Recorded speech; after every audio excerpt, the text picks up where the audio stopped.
မင်္ဂလာပါရှင်ချစ်ခင်ရတဲ့တနင်္ဂနွေသားသမီးလေးတွေအတွက်2026ခုနှစ်မတ်လတလတာလုံးစာကံကြမ္မာဟောစာရန်ကိုအသေးစိတ်ဟောကြားပေးမယ်နော်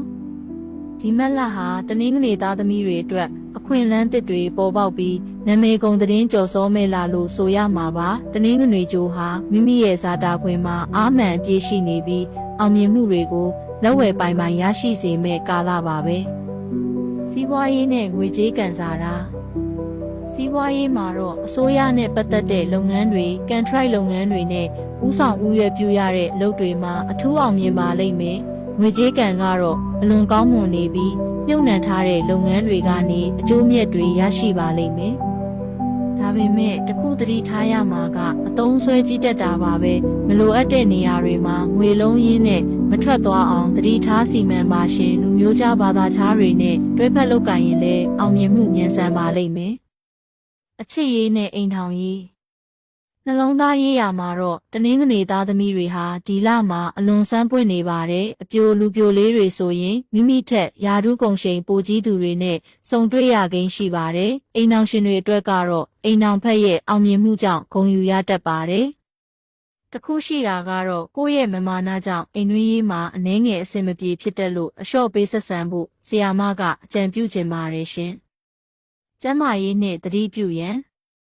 ကျန်းမာရေးပိုင်းမှာတော့နှလုံးနဲ့သွေးတိုးရောဂါရှိသူတွေအထူးဂရုစိုက်ပါရှင်နေပူတဲ့အသွားလာများတာမျိုးရှောင်ပေးပါခေါင်းမူးကောင်းကိုက်ဝေဒနာလေးတွေလည်းခံစားရတတ်ပါတယ်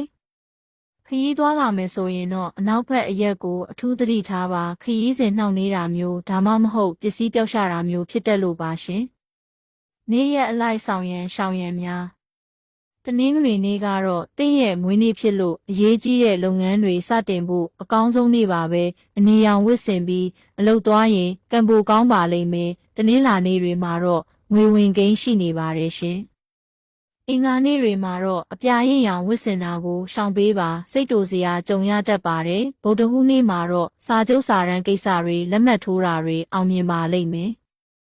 ကြာသပတေးနေ့မှာတော့လူကြီးသူမရေစီကအကူအညီရတတ်ပါတယ်တောက်ကြနေ့မှာတော့အဝတ်အစားအသစ်တွေဝယ်တာမျိုးအလှပြင်တာမျိုးလုပ်ရင်စမ်းပွင့်စေပါတယ်။စနေနေ့မှာတော့ဘာသာရေးအလုပ်တွေပို့လုပ်ပေးပါအညံ့တွေပြေပြောက်ပါလိမ့်မယ်။ပညာရေးနဲ့ဝန်ထမ်းရေးရာဝန်ထမ်းတွေအနေနဲ့ယာရုတိုးခြင်းနေရာကောင်းရခြင်းတွေကြုံရပါလိမ့်မယ်။မိမိရဲ့စ조사အားထုတ်မှုကိုအထက်လူကြီးတွေကအတိအမှတ်ပြုမဲ့လာပါပဲ။ပညာရေးပိုင်းမှာတော့နိုင်ငံရေးစီမံခန့်ခွဲမှုနဲ့ဥပဒေဘာသာရပ်တွေတင်ယူနေသူတွေအထူးပဲထူးချွန်မဲ့လာဖြစ်ပါတယ်။ကံပွင့်စေမဲ့ရတာမတ်လအတွင်းမှာကြုံတွေ့ရမယ့်အညံ့တွေပြေပြောက်ပြီးကံပွင့်လက်ပွင့်ဖြစ်စေဖို့အတွက်တနင်္ဂနွေနေ့တိုင်းမှာဖျားရှင်ကိုအုံသီးစွန်းဒါမှမဟုတ်အုံနို့စွန်းကတ်လူပေးပါရှင်။ပြီးတော့ဖျားเจ้าကံတန်ရှိရေးဒါမှမဟုတ်ကုသိုလ်ပြုအလုပ်တစ်ခုခုမှာကိုယ်တိုင်ကိုယ်ကျပါဝင်ကူညီပါဒီလိုလုပ်ပေးခြင်းအပြင်တင့်ရဲ့ဘဝမှာအရှိန်အဝါတွေပုံမတောက်ပလာမှာဖြစ်ပါတယ်။ကံကောင်းစေမဲ့ကဏ္ဍလေးတွေကတော့တကဏ္ဍလေးကဏ္ဍနဲ့6ကဏ္ဍတို့ဖြစ်ပါတယ်။အကျိုးပေးအရောင်ကတော့အနီရောင်ရွှေရောင်နဲ့အဝါရောင်တို့ဖြစ်ပါတယ်။တနင်္ဂနွေသားသမီးများအားလုံးဘေးအန္တရာယ်ကင်းဝေးပြီးလိုအင်ဆန္ဒများပြည့်ဝကြပါစေလို့ဆရာမကဆုတောင်းပေးလိုက်ပါတယ်။ခုဟောပေးတာတွေအပြင်တခြားဘာတွေများထပ်ပြီးသိကျင်သေးလဲရှင်။